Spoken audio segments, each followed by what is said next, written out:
Sa bawat minutong babad kasi tayo sa social media, hindi na natin napapansin na sunod-sunod at magkakapareho na ang content na nakikita natin online.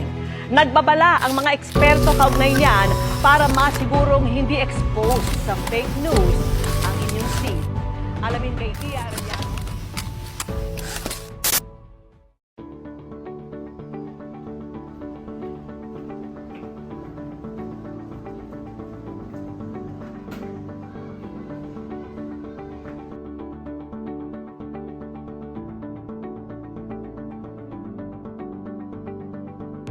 Eh, bakit ka tulala dyan?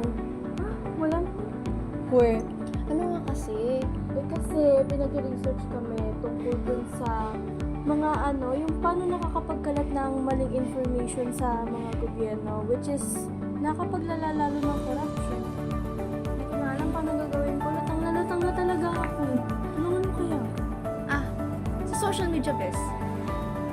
Oo nga, no? Good day, Tadayans. Today, we're exploring a topic that will open our eyes and ears. The truth revealed through social media. Have you ever thought and asked yourself, but first, what is social media? It's an online platform where people connect, communicate, and share information worldwide.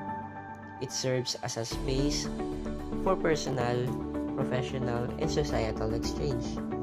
Yet, we all know this. Not everything online is true.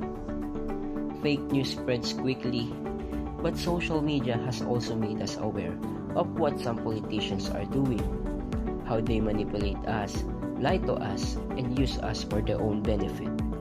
Thanks to social media, we are finally awake. We see the truth they tried to conceal: stolen funds, luxury at the expense of the poor, and lives lost during disasters due to corruption. Tingnan mo. Diba? Iba yun. Alam mo nga hindi naman yun, diba? Guys, tingnan ito. Diba alam niyo naman, Hindi yan yung information na narinig natin. tingin nga. Ay. Kaya nga. Sino mo nga sa akin yung link? Okay, wait lang. Totoo ba yan? Oo, titingnan natin.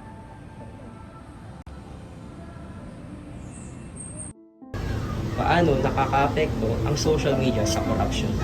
Well, sa panahon kasi ngayon, alam naman natin na ang social media, yung mga informations, madali na lang yan kumalat. Merong positive at negative effects kung paano nakaka-apekto ang social media sa corruption. Unang-una, sa positibong epekto is talagang mabilis na kumakalat ang informasyon tungkol sa kanilang korupsyon at mas madali natin silang hingian ng pananagutan tungkol sa issue yun. So, susunod naman na yung negatibong epekto ng social media dahil sa social media ay maraming tayong mga misinformation or disinformation, mga fake news na maaaring magdala ng confusion sa mga tao. At kapag iyon, madaling mahuhusgahan ng mga tao kahit wala naman silang kasiguraduhan tungkol dun sa issue yun. Ano pa sa tingin mo ang epekto ng corruption sa social media? Well, may mga positibong epekto pa ito sa ating lipunan. Sa paggamit ng social media, maaaring nating ilabas ang ating mga gustong ipahayag at dito natin inilalabas ang ating mga boses upang ipaglaban ang ating mga karapatan. Sa isang click, pwedeng totoo, pwedeng kasinungalingan. At minsan, hindi na natin alam kung ano talaga ang dapat paniwalaan.